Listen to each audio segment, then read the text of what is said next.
Hello and welcome to another manga spotlight. Today's series, Tokyo Interstellar Immigration by Madoguchi Moto. An up-and-coming genius throws down his gauntlet.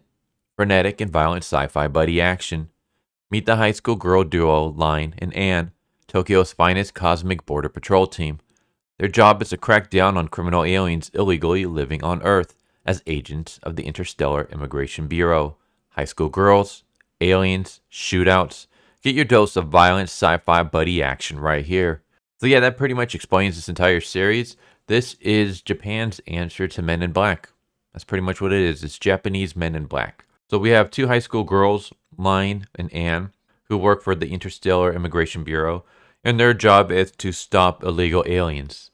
Literally illegal aliens in the sense that they're aliens that are illegally living on Earth. So yeah, in this world, aliens come to Earth, they live among us.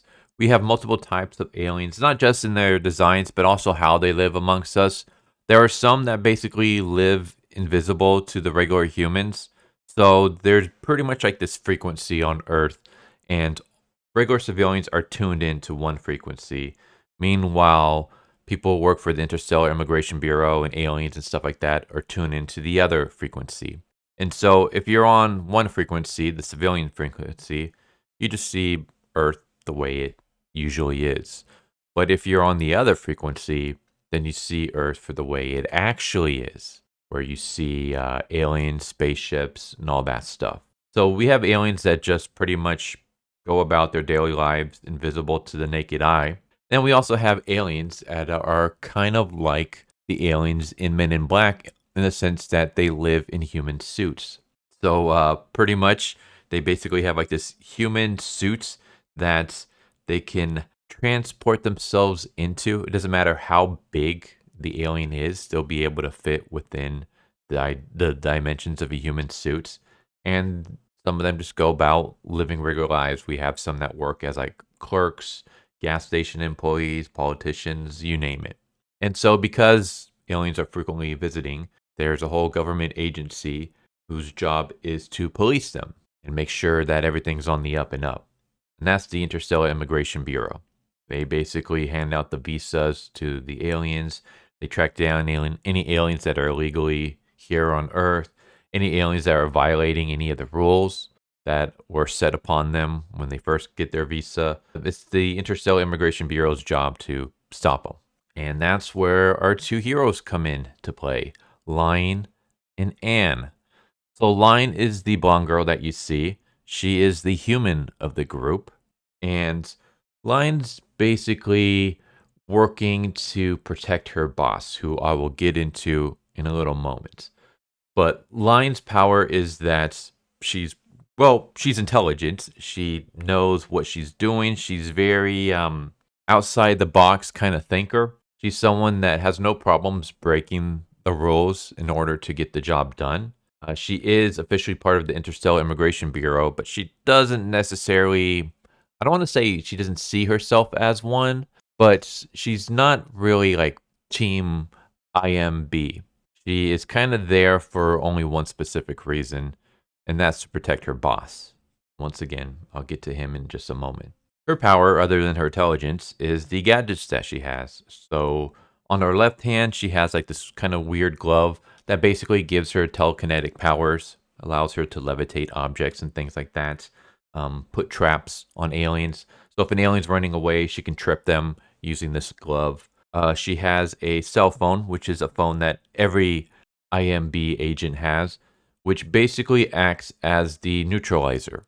So whenever they come across someone who has witnessed an alien event, they basically use the phone, flash them in the eyes, and then erases their memories. And her big special power is this ring that she has on her back. And basically, whenever she's in trouble, she can call upon her boss to help out. And what her boss is able to do is basically he can stick his hand out of her back and control this really powerful revolver that can just annihilate basically any alien. But she can only use it on certain conditions. She basically has to ask permission from the IMB and able to use the hand. So that's Line. Anne is our other main character, and she is an alien. She is kind of naive. She's not book smart at all. She can't even talk in like full sentences. Like the way she talks is kind of almost childish, and she kind of has a childish personality. And Anne basically is the bronze of the group. So while Lion is the brains, Anne is the bronze. She's super powerful. She can leap really high. She can take a lot of damage. Very durable. Super strength. She can break holes into walls by punching them. And when she unleashes her actual alien powers, she can turn her arms into like claws. She can gather energy and shoot balls of energy at people. She's basically the heavy destruction character in this group. Her relationship with Lion is kind of interesting. I've seen people call it a number of things. Some say they're just friends. Others say that they're in a lesbian relationship. My personal belief is, just from what I've been seeing, it almost seems kind of like a master and pet relationship. And when I say that, I don't mean it in the sexual way. I mean it in the, and it's kind of like a dog, and Lion is kind of like her owner. Just the way that, they treat each other, that's kind of the impression that I get. I mean, they're very buddy-buddy with each other. There's no, like, beef between them. It says buddy action, and usually when you think buddy action, you think buddy cop. And when you think buddy cop, you think two characters with opposing viewpoints who kind of contrast and butt heads a lot, but they're able to work together for a common goal. You don't get that here at all. Basically, Lion gives the orders and is 100% faithful to following them. She doesn't clap back in any way. And yeah, they kind of have a relationship where sometimes Lion doesn't even need to speak and Anna will just act. Like Lion just needs to do like an action and Lion already knows exactly what to do. But yeah, it's a kind of an interesting relationship. They live together. They work together. When Lion is injured, Anne like sleeps on top of her in the same hospital bed. When Lion has to do a physical with the IMB, and she's like naked and getting changed, Anne is in the same room with her, like inside the changing room. So yeah, I'm not really sure what their relationship is, but it's a nice relationship. So yeah, that's Lion and Anne. And then we have Hein, and Hein is Lion's boss. So the story behind Hein is that he is a vigilante. He does not work for the Interstellar Immigration Bureau. He basically, for reasons we do not know of yet, was aware of aliens, and he goes around and he hunts all the aliens that are causing destructions and damage and pain to human civilians. And because he works outside of the law, he's seen as a criminal himself. We have his main rival, whose name is New Face, and New Face is basically a shape-shifting alien that can cause a lot of destruction. We see a flashback at one point where Hein is chasing down New Face, and he's basically beating him. But New Face is able to escape. But right before New Face escapes, he creates this huge explosion that basically wipes out an entire city. And that's when IIB shows up, and they see Hein by himself, assume that he's the one that caused the destruction. They take him into custody. He basically has a super quick trial where he is condemned to execution. And then that's when Lion shows up. And Lion is basically Hein's protege.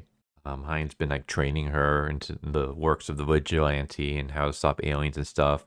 And Lion basically says, I will work for the IIB if you guys stay Hein's execution. And so that's how Lion ends up becoming a part of the Interstellar Immigration Bureau.